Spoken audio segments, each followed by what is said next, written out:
เมืองสุขุมาเปิดกองประชุมครบคณะบริหารงานพรรคเมืองครั้งที่ 6 สมัยที่เก่าเสาร์วันที่ 3 เมษายน 2026 นี้เมืองสุขุมาได้จัดกองประชุมครบคณะบริหารงานพรรคเมืองครั้งที่ 6 สมัยที่เก่าอยู่ที่สโมสรของเมืองโดยการให้เกียรติเข้าร่วมเป็นประธานของสหายสมบูรณ์เฮืองวงศาคณะประจำพรรคแขวงรองประธานคณะกรรมการปกครองแขวงเก็บประสักผู้ชี้นำเวียกงานหอบด่านอยู่เมืองสุขุมาสหายคำไต่แก้วประเสริฐกรรมการพรรคแขวงเลขาคณะบริหารงานพรรคเมืองสุขุมามีบรรดาสหายห้องเลขาพรรคเมืองประธานคณะกรรมการปกครองเมืองคณะประจำพรรคเมืองกรรมการพรรคเมืองคณะพรรคหากฐานในหาดตะแสงพร้อมด้วยคณะหน่วยพรรคอ้อมขางเมืองเขาห่วม82สหายยิง7สหาย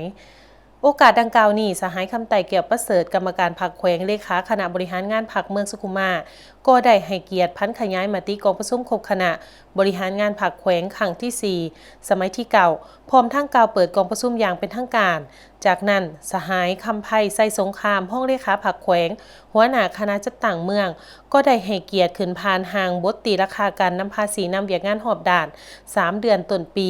และทิศทางแผนการ3 เดือน4-5-6 ปี 2026 เห็นว่าองค์คณะพรรคเมืองสุขุมาก็ได้เอาใจใส่นำพาจัดตั้งปฏิบัติแผนพัฒนาเศรษฐกิจแผนงบประมาณติดพันกับการจัดตั้งปฏิบัติวาระของแขวงตามเนื้อในวาระแห่งชาติว่าโดยการแก้ไขปัญหาความยุ่งยากทางด้านเศรษฐกิจการเงินอย่างตั้งหน้าเฮ็ดให้เศรษฐกิจของเมืองมีการขยายตัว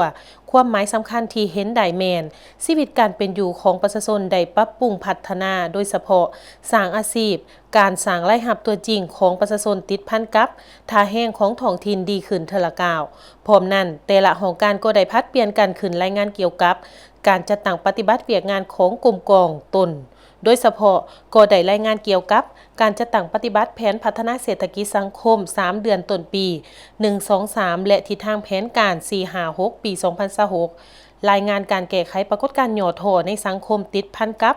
การแก้ไขแผนป้องกันรักษาความสงบในระยะวันบุญปีใหม่ลาวประจำปี 2026รายงานการจัดตั้งปฏิบัติเวียกงานหอบด่านในระยะ3 เดือนต้นปี 2026รายงานเกี่ยวกับการพัฒนาพื้นฐานโครงสร้างเส้นทางและการก่อสร้างทางเข้าสนามขี้เหงื่อบ้านปะโกรายงานความคืบหน้าเกี่ยวกับการก่อสร้างขัวจมรูปแบบฝายน้ำล้นห้วยขมวนแห่งที่ 1จุดบ้านสุขุมาหาบ้านลาดตอนถ่ายสหายสมบูรณ์เฮืองวงศาคณะประจำพรรคแขวงประธานกองประชุมก็ได้ให้เกียรติมอบคอมพิวเตอร์และอุปกรณ์หับใส่เวียกงานของการรวมมูลค่า32,400,000 กีบให้แก่กองห้อยไส้แดน524และกองห้อย904และการกล่าวหับของสหายคำไต่แก้วประเสริฐเลขาพรรคเมืองสุขุมาเพื่อนำไปมอบต่อให้กรมกองดังกล่าว